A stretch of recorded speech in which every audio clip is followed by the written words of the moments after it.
Telangana assembly దగ్గర ఉద్రిక్తత తలెత్తింది. అసెంబ్లీ ముట్టడికి బీఆర్ఎస్వి నేతలు ప్రయత్నించారు. ఫీజు రియంబర్స్మెంట్ నిధులు విడుదల చేయాలని డిమాండ్ చేశారు. బారికేడ్లు ఎక్కి అసెంబ్లీలోకి వెళ్లేందుకు ప్రయత్నించారు. బీఆర్ఎస్వి కార్యకర్తల్ని పోలీసులు అడ్డుకొని అరెస్ట్ చేశారు.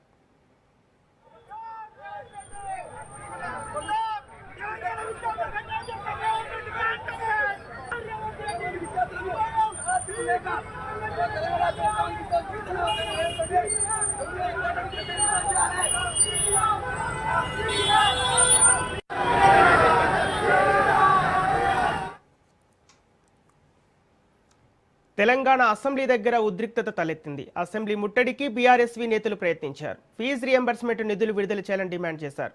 బారికేడ్లు ఎక్కి అసెంబ్లీలోకి వెళ్లేందుకు ప్రయత్నించారు. బీఆర్ఎస్వి కార్యకర్తల్ని పోలీసులు అడ్డుకొని అరెస్ట్ చేశారు.